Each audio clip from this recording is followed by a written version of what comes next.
السلام علیکم۔ نکھاری on line magazine میں خوش آمدید۔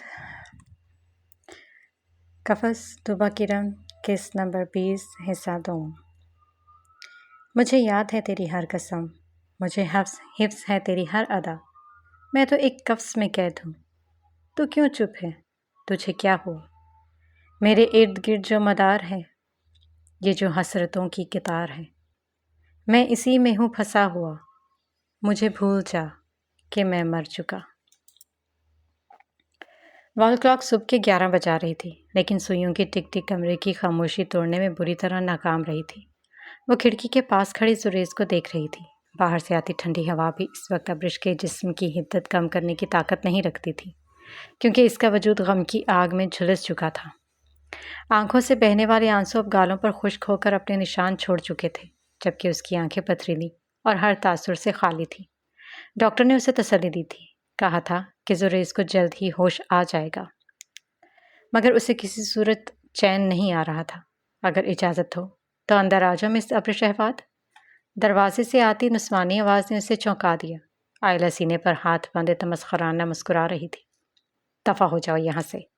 ابرش کا دل ٹوٹنے لگا تو وہ سختی سے کہتے زریز کے سامنے آئی۔ ارے مجھے اس حسن زادے کا دیدار تو کرنے دو۔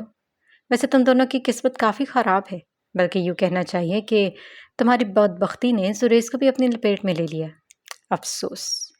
وہ دھیرے دھیرے قدم اٹھاتے اس کے قریب آ رہی تھی۔ ابرش جو پہلے ہی غم میں گھری ہوئی تھی، زریز کے چہرے کے سامنے آتے اس کے لیے ڈھال بن گئی۔ افسوس کرنا ہے تو ہماری قسمت پر نہیں، بلکہ اپنی کرتوتوں پر کرو، کیونکہ اللہ کی پکڑ بہت سخت ہے۔ ابھی تمہیں سمجھ نہیں آئے گا، لیکن حشر کے میدان میں سب سمجھ آ جائے گا۔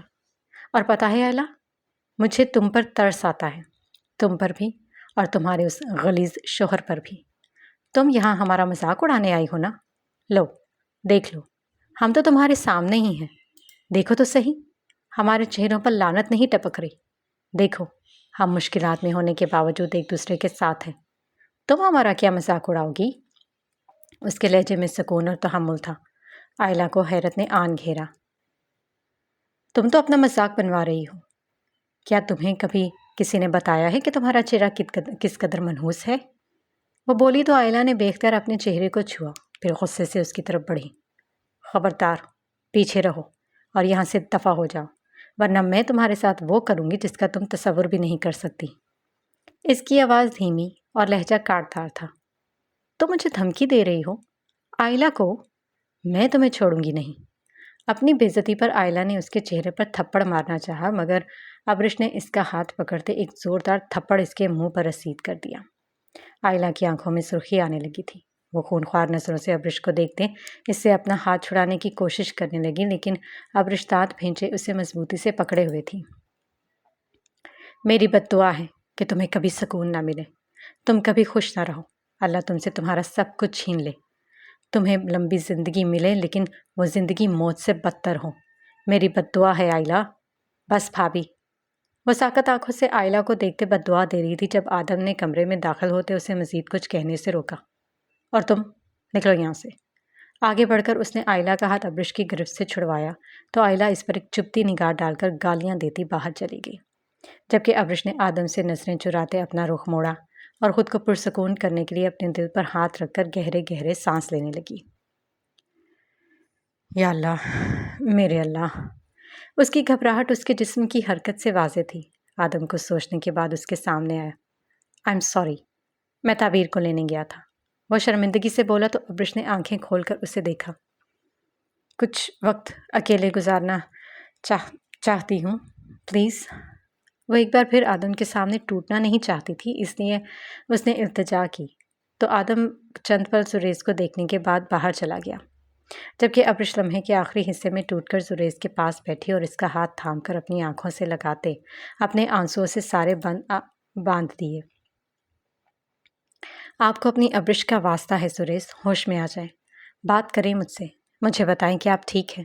زریز پلیز اٹھ جائیں نا، ختم ہو رہی ہوں میں، مر جاؤں گی میں پھر اٹھیں گے کیا؟